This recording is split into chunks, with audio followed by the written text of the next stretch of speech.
Ang susunod na jury na maaaring magsalita, Moy. Guys, bago nga pala akong mag-start, napapansin ko daw ay kayo sumagot sa mga jury. Huwag kayong makipag-away. Paano namin kayo iboboto at manalo kung nakipag-away kayo sa amin? Be nice to us, guys, kasi nasa amin yung mga kapalaran nyo. Kung wala kang iboboto sa inyo, umuwi kayong luhaan. Sa amin na lang yung tingin. Ang hirap kasi hindi ako sanay sa ganito dahil happy akong tao.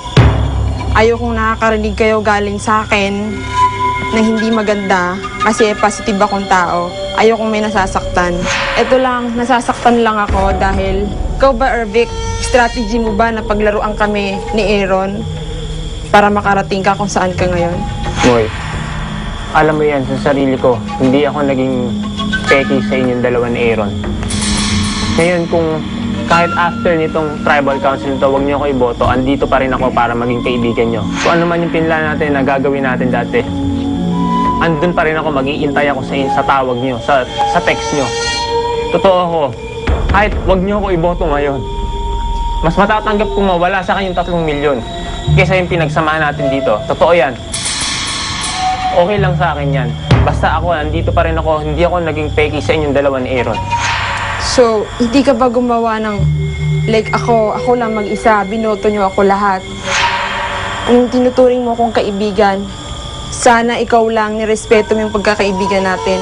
Sana hindi mo ako binoto dahil alam mo naman 3 kayo. Inisip mo ba yun?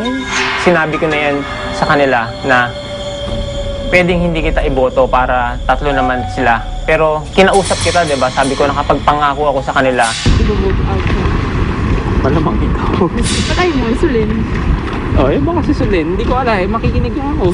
Na kung ano man maging desisyon namin, susundin ko, itatanggalin ko yung emosyon.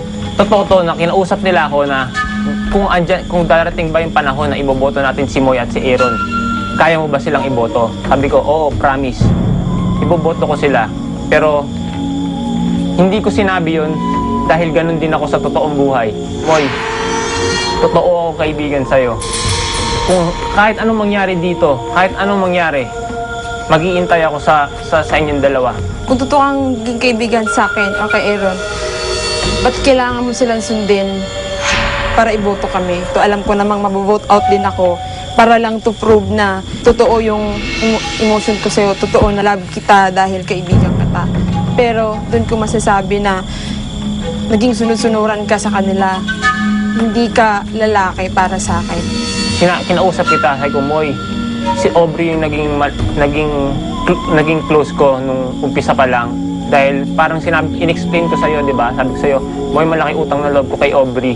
Nahihirapan ako sa Sarmayi. Siya yung unang tumulong sa akin. Siya yung unang nakiramay sa akin. Kasalit na sikreto ng alyansa namin, Moy, sinasabi ko sa'yo. Sinabi ko sa'yo, Moy, gusto nilang iboto si Aaron. Nakita mo, Moy, lumaban ako nung endurance challenge dahil gusto kong iligtas si Aaron. Nagdadalawang isip ako kung sabi ko, safe naman ako eh. Pero naguguluhan ako. Alam mo yan, sinabi ko sa'yo yan, na nahihiraman ako iboto kayong dalawa. Gaya nga na sinabi ko sa inyo, huwag niyo ako iboto ngayon. Patutunayan ko, after ng Survivor, andito ako para sa inyo. Last question na lang. Pag pinagpapapili pa kita ngayon, me and Aubrey, sinong pipiliin mo at bakit? Moy, sinabi ko sa'yo yan, kinausap kita. Sa game ng Survivor, nakapagbigay na ako ng pangako kay Aubrey. Kung magiging katalikuran ko si Aubrey, ano na magiging pagkatao ko dito? Diba? Bago ko pagpatuloy yung pagkakaibigan natin, gusto kong ipakita mo muna sa akin na hindi mo kailangang maging sunod-sunuran sa isang tao. Gusto kong ipakita mo na may sarili kang desisyon. Kasi sa ngayon, parang hindi ko pa alam kung yung friendship natin, kaya ko pa ituloy.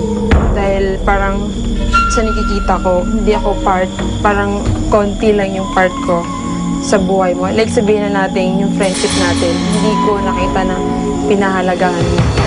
Moy, totoo ako sa'yo. Hindi ako nakikipag-usap sa'yo dito para gusto kong iboto mo ako. Nakikipag-usap ako sa'yo dito para maniwala ka na totoo mo akong kaibigan.